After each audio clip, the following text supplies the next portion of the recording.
everybody. It's Georgia Reed, Managing Editor and your podcast host at Cybercrime Magazine. We're very excited to have our first guest for our Ask the CISO series. Dr. J is here today with us, former White House Deputy CIO, currently the CISO at Xerox Corporation. Just wanted to say thank you to our sponsor of the Ask the CISO series, Fortinet, for making this possible. Dr. J, welcome. Yay! So happy to have you here. Thank you. We've spoken before a little bit about your background and everything that you're doing from the White House to today at Xerox. So tell us a little bit about yourself for people who don't know you. How did you come into cybersecurity? And what are we talking about today as our first CISO in the series? Wow, first CISO. That's a heavy burden. So excited. I am the Chief Information Security Officer for Xerox. So Xerox is workplace solutions. We're known as a printer company. We are transforming into really workplace solutions and what that looks like. Before Xerox, I was the first Chief Information Security Officer for Stryker. Mm-hmm. Stryker is medical technology, hip and knee replacement parts, medical robots. So have done some work in healthcare. And then before Stryker, I was the Deputy CIO of the White House for President Obama, responsible for White House technology, Camp David, and Air Force One. And so I'll stop there. So you kept the president's devices safe? Yes. That was one of the responsibilities under my charter. Oh, congratulations! That's really interesting. And I wanted to ask you your journey through your career that led you to the White House as Deputy CIO. How did you get there from college? Ooh, so I started out as a cryptologic engineer with the National Security Agency. They tapped me on the shoulder while I was in school and said, "We've got something to tell you. We've got a secret, to share, and you can help us with it." And didn't tell me the secret until after I was hired. And so that's kind of what hooked me into. They got you with that. They got me, hook, line, and sinker. Hooked me into, that area of technology and security and cyber at that time. And then worked from there through various intelligence agencies. And at one point I was the deputy CTO for Lockheed Martin. Okay. Still with government services as well. And then, just to get to the White House, I actually applied for the job. Did not know anyone there, had not worked on the campaign or anything, but as soon as the president won, that night, I filled out a profile because you don't actually apply for a job. You fill out a profile. And about 2 years later, they contacted me and said, "Hey, I think we have something for you." I thought it was a prank. I thought it was a joke. But it actually ended up being the Deputy CIO position, and I was super excited. That is super exciting. And one of the things I wanted to ask you about today is what benefits you think CISOs with experience in the government and the public sector can offer the private sector and vice versa, because I know we spoke a little bit about that in our first interview. Right. So it's just such a different perspective. There's so much synergy between the two, but definitely opportunities to learn from both. What I have found just kind of going through both of these swim lanes in terms of private sector and public sector from a cybersecurity perspective is that the threats are different, but the tools and methodologies are the same. The hackers are tweaking their tools ever so slightly between industry silos and between public and private sector. But if you peel back the onion, the foundation is actually the same. They're using the same tool for $2.99 to get to Xerox as they were to get to the White House. The bad guys are. The bad guys are using the same tools. Using the same tools. Like I said, they're tweaking them ever so slightly. I think there's a lot to learn when we share together. The bad guys are sharing, I think of the adversary or the dark web, as people like to say. But I think, there is no, you are focused on hacking entertainment, or you're just focused on hacking healthcare. No, they just hack whatever. They're just hacking whatever and getting the easiest target at that time. Otherwise, they move on to the next easiest target. Right. And so I think, from a public sector, private sector perspective, we should be sharing even more. Yeah, that's what I've heard from a lot of people that we've spoken to here at Cybercrime Magazine. In fact, I hear sometimes that people coming from the government are a little shocked at the lack of security in some of the private sector. So there's something to learn there. Yeah, and then, just the perspective is different. We look at from the government, you're looking at it from it's just hard to explain, though not global, the impact that you're making on the lives of American people, especially in federal agencies. Just that impact of civil service is very, very different. And then when you come outside and look from a private sector side, that impact on customers and stakeholders is very, very different. But then when you switch roles, you realize, wow, there's so much synergy between the two. How we use these tools are definitely, the same, but our mission may be different ever so slightly. Citizens versus customers. Right. And Xerox is a global company. Global. So do you have a lot of challenges when it comes to global regulations like GDPR and things like that? What advice can you give to other CISOs at global companies about it?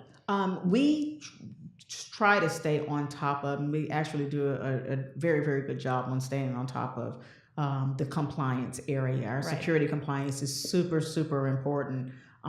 That's a different thought process than being in the government. The government is the one that is actually laying down those regulatory requirements, levying those on the private sector. Right. We actually have to make sure we've got California coming up. You spoke about GDPR, but I kind of look at it as if you're now just looking at GDPR, you're way, way late, right? The next thing that's coming up is California. Australia is making some changes as well in their privacy laws. And so we have to stay in front of, and if we continue to stay in front of, we make sure that, and not just in front of regulatory compliance, but in front of really the adversary, then the regulatory compliance kind of takes care of itself. You don't find yourself having to make a whole lot of changes because you're doing the right things. You're kind of doing things in a structured way anyway that answers those questions. Staying ahead of it before it comes to get you right. and bite you. So what are some of the biggest challenges for a CISO such as yourself this year, 2018, and going into 2019? So I would have to say my biggest challenge is people. There's two perspectives from that. People in terms of making sure I have the resources I need to get what I want to get done. I think all CISOs, we all recognize, or not just CISOs, but folks in the technology industry, we all hear about the talent shortage, right? Yes. And so that is a definite challenge and opportunity for us to continue to find and find from a grassroots level and teach from a grassroots level, but then also kind of cross-train. Then the other side of that, my people heartburn is, making sure that we have a security-aware culture within the company. And we do a lot of things to make sure that our culture is security aware. So a lot of people ask me how large is the security organization at Xerox? The security organization is 30,000 people. So every single employee at Xerox. Could it be an insider threat without even knowing it? That's right. Potential insider threat. That's right. So we wanted to talk to you about AI, which is a hot topic, and I know it's something that you're quite interested in. So how is artificial intelligence helping and/or hurting cybersecurity right now? So in terms of helping, I think we've got a little way. We're at the cusp right now of seeing the fruits of some of the labor. I think that AI has the opportunity to help us with the talent shortage that I talked about before. Okay. There are plenty of times where we have staff that are working on, and I'm just talking in general, staff that are working on lower level, lower risk activities that an AI engine could do for us. It could monitor. There's plenty of bots out there that we can really reprogram and tweak to do certain things for us from a security perspective. That is very disruptive because security people, we are so defensive and so insular, and we don't want anything to do anything automatically. Right. But we have to give up some of that control if we want to kind of continue to move towards what the adversary is going to be doing, because I think the adversary is going to end up using even more than they're using now bots against us. It's going to grow and grow and grow. So from an AI perspective, that is interesting to me, and how we kind of include AI in our workforce, right? It's a double-edged sword though, because there's also an opportunity for us to, I don't want to say have it turn against us, but it's only as good as the data that that it is reliant upon. Eventually, it'll be out of date as Right. well. Right. You can train it'll be out of date, or if that data pool that it is basing its actions on is contaminated, one little small contaminated byte will change the whole engine.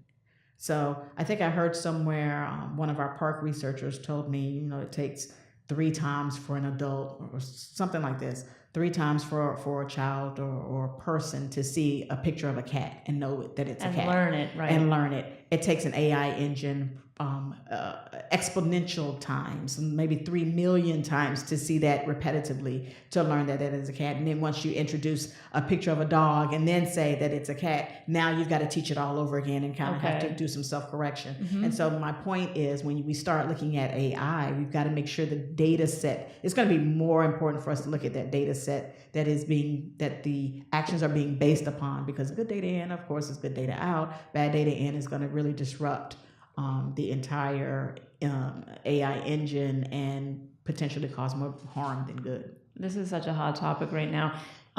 Also, cloud computing and the IoT is a really hot topic right now. It is. Especially in cybersecurity. So wanted to ask you, as such a knowledgeable person, what are the threats and the benefits that you see as these technologies, continue to become more and more popular, both in the home and in the office? So I think in terms of threats, ransomware is just so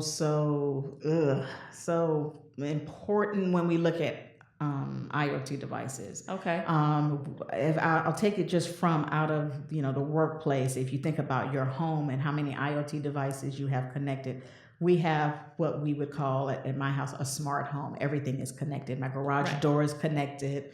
I have so many different connected devices. My husband turns on our Wi-Fi router and sees that we probably have, at this point, we may have about 75 or 80 connected things. Are those 75 or 80 potential vulnerabilities? They are all potential vulnerabilities. And then if you think about it, as I think of ransomware, that brings me to what we hear kind of in the industry called the ransomware of things. Okay. And so I think I'm pretty safe with this example in DC, but let's say, for instance, I live in Maine and I have a smart thermometer at home.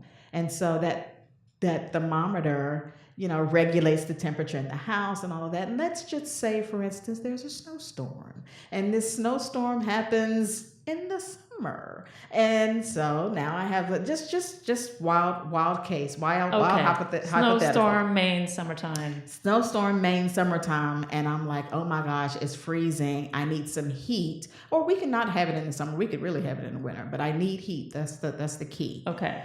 I've got now an email from a hacker saying I need 50 Bitcoin or 500 Bitcoin. I've taken over your thermostat. Your thermostat.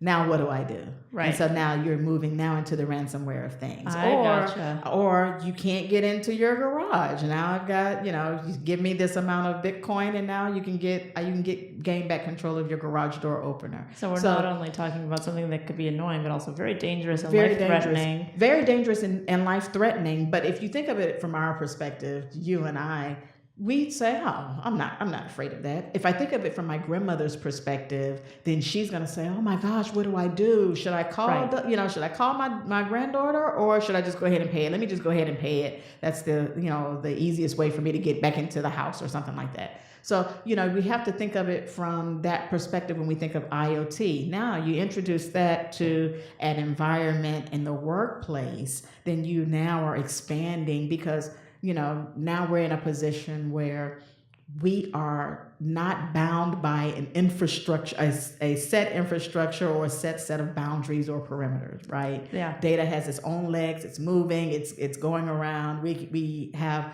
a limited, well, not really limited, but we have some constrictions around our ability to manage it and hold it and secure it. It's just changing every day. It's just changing It's not every a traditional day. perimeter anymore. It's not. It used to be a lot easier when it was a traditional perimeter, and now that we have IoT, things are now able to easily connect to your network, and you've got to make sure that you've got the right controls in place, the right awareness tools in place, so that when things attempt to connect to your network, those are things that kind of get us in trouble. When we think of IoT, we have to continue to, from a security perspective, make sure we have that level of awareness. Yeah, and do you have any advice for other CISOs who are listening or CEOs about first steps to do to deal with that vulnerability with the IoT? So access control is really, really important to me. Asset management is really, really important. I have gone into and have heard various stories about a lot of different companies that have a issue with asset management. Oh, I didn't know this was on my network. Oh my gosh, and that is, it's small things like that. Another question that I get or I like to talk about is the different things that smaller companies can do as opposed to larger companies. We're all fighting this big cyber battle, but we all have this responsibility to do the basics, right? And you don't have to have a big budget to do the basics. And those basics cover IoT, they cover AI, they cover all the big widgets, which is changing default passwords, closing ports that aren't used. Those are, if you look at the breaches that have happened, the basics. If you look at the breaches that have happened in the past and peel back that onion, most of it has happened because some basic rule or fundamental thing has been missed. Wow. So before we wrap up, I have a couple more questions for you. One is, if let's say you are an asset management vendor or company and you're in charge of that, how would someone like that who has a new startup or a small company talk to a CISO at a Fortune 500? How would they get noticed? That is a good question. First of all, they have to have, on the Fortune 500 level, or maybe, just kind of depending on how we're looking at this or how the leader is looking at this. I look for companies that are well vetted. Yeah. I look at companies that are tried and true. That's very, very beneficial to me. So I am listening to what their customers are saying. I am listening to what I hear, as I like to say, in the streets. Yeah. The streets are talking. I'm sure and you I want to hear other people all the time. I want to hear what other CISOs are saying. I want to hear what some of the security directors or what the cyber operations centers are saying about specific tools, about things that are helping them discover activities on the network. So I think the rumor mill is thick, and I rely on it a lot of times when I'm thinking about what new vendor I want. Cold calls do me no good. Right. Cold emails do me nothing. They do nothing for me. And what about the reporting structure at companies? I mean, is there a challenge for Chief Information Security Officer? Your primary focus is the security of those devices, the network, the people. What about reporting up to a CIO or the CEO and dealing with budgets? What kind of challenges are coming up? So I think depending on the reporting structure, I mean, this can get you into a lot of different, we can talk a lot about this. I think the relationship is important, first of all. So before we move into who or what the differences are, I think any different structures work because that relationship works. It has to be the right CIO with the right CISO, or the right CEO with the right CISO. But that lead has to have a hunger, a passion, and recognize the importance of security as well, because that security budget has to be protected in a certain way. So when I think of, the different reporting structures, is, whether it's the CIO, whether it's the CEO, whether it's the COO, I've seen some organizations where it is reporting to the CAO, the Chief Administrative Officer. Gotcha. But I think the important thing is you have to ask yourself, how is my budget being allocated? How am I still able to do what I need to do with the resources that I need to do? And is the security charter at all being hindered or helped by being a direct report to this level of the C-suite? And I think if we look at it in that way, and I think each culture, each industry is different. When I say culture, I mean in terms of industry silos, Sure. or whether it's a Fortune 500 or a smaller company or Fortune 1000 company. If you look at it from all of those different perspectives, then you may have the right one for that specific company. Dr. J, this has been really informative. I really appreciate it. Thank you so much for being here today on our Ask the CISO series, sponsored by Fortinet. It's been so much fun. Thank you so much. Thank you.